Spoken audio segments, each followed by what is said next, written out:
Welcome to Dr. Tidy. I'm Dr. Hari Kakarlapudi, hospitalist physician in Fort Worth in Texas. Today I'm here to talk about COVID 19.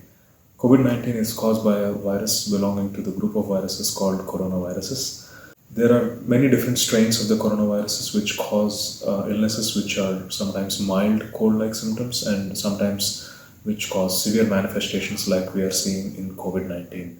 So there were two previous similar outbreaks of severe illness due to coronaviruses, one in 2003 in China and one in 2012 in the Middle East.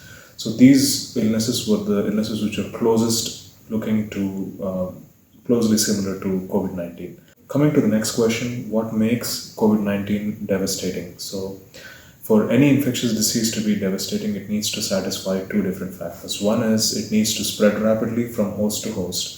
And the second is it needs to cause a severe illness in the host, leading to either multi-organ failure or respiratory failure, as is the case with COVID-19. So COVID-19 is devastating because of the fact that it can rapidly spread through rapid respiratory droplets and respiratory secretions, and also from touching heavily contaminated surfaces which are contaminated with COVID-19 virus and then touching your face or nose or mouth. So as to spread the virus into your own body.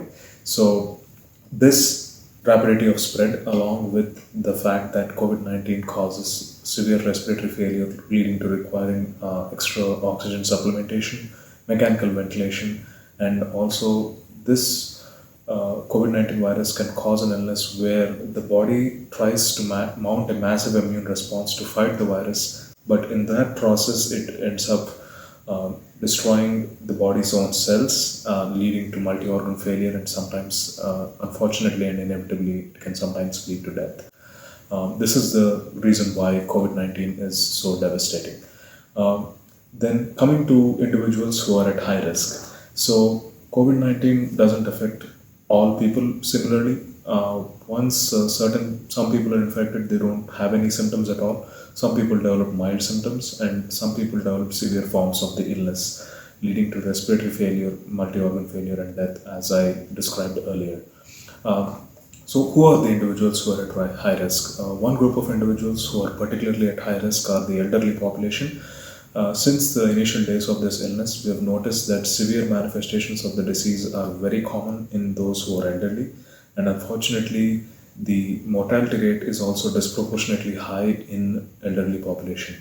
And the next group of individuals who are at high risk are those with uncontrolled medical conditions, including uncontrolled diabetes, chronic kidney disease, chronic lung diseases like chronic obstructive pulmonary disease or emphysema, and people with certain cancers, people with congestive heart failure, people who are smokers, and people who suffer with obesity. So these are all individuals who are considered to be high risk for developing severe manifestations of the disease. Next, we can go into discussing about the current treatments that are available for treating COVID-19. All the treatments that are currently available are all experimental. None of them has been shown to have a good efficacy or benefit yet.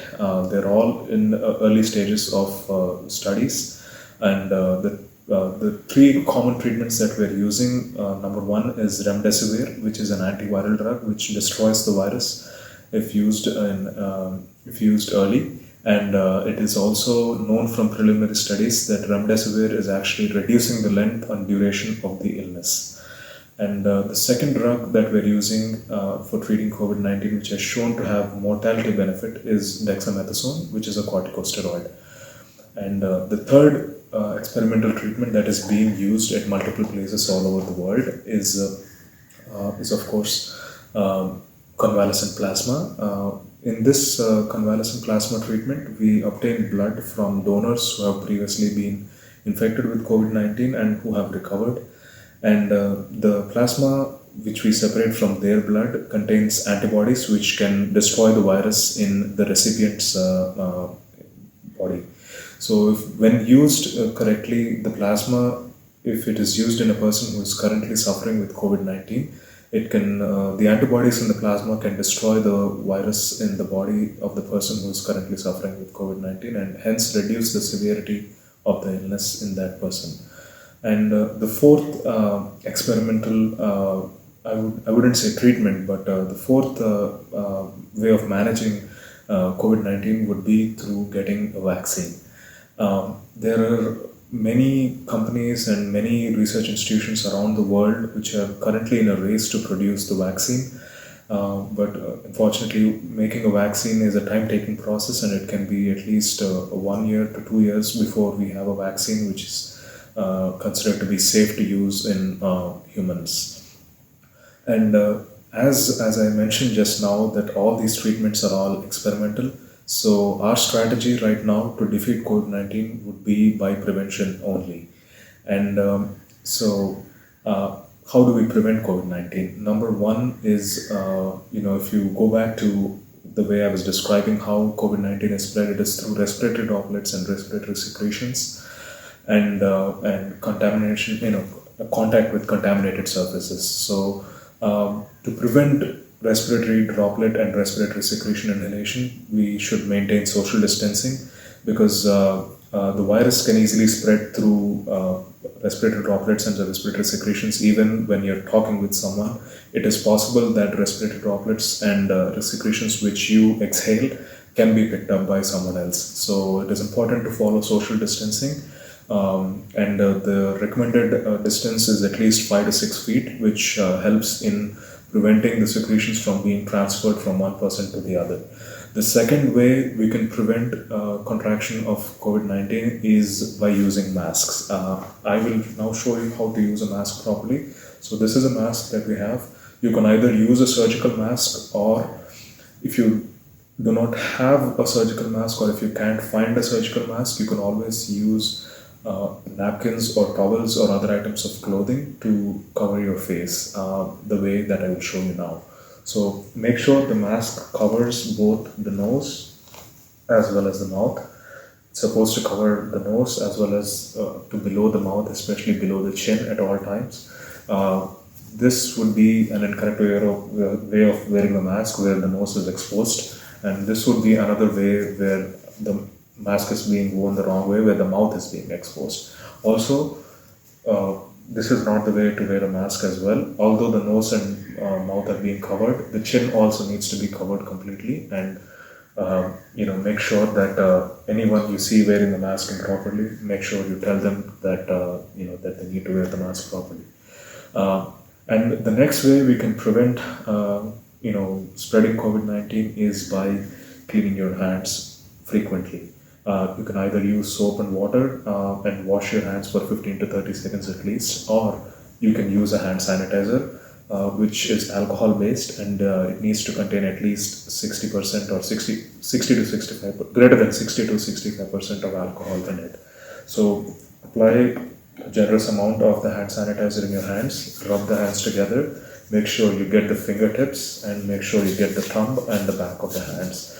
So apply this on your hands till the sanitizer starts becoming dry, and that's when you can say that your hands are clean.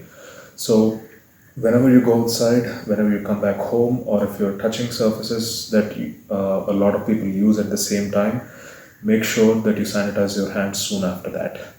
And the next thing that you can do to prevent COVID-19 is to reduce touching of your face. An average human being touches their face, eyes, nose, or mouth at least 20 to 30 times an hour. It's important to make a conscious effort to not do that as much as possible. And a combination of all these things, including masks, washing your hands, using the hand sanitizer, social distancing, all of these things can be effective in preventing COVID-19. And I would also like to add that there are a lot of herbal remedies which are being recommended outside for preventing or treating COVID-19. Currently, there is no evidence that is showing that this is effective in treating or preventing COVID-19. It is up to your discretion if you would like to use it, but always remember that you need to follow social distancing, mask, and hand sanitizing guidelines. No matter what herbal remedy you would like to use or not, make sure you always use a mask, make sure you always sanitize your hands and clean your hands. So this is the most important thing. These measures are the most important thing that you can do to prevent spread of COVID-19. And I would also like to end the talk by talking about COVID 19 plasma. As I was mentioning to you earlier, if you have suffered from COVID 19 and you have recovered from it, I urge you to donate your plasma so that it can be used for a person who is in need and potentially save his life by reducing the severity of illness in that person. So, this is briefly about COVID 19, and thank you guys. Yeah.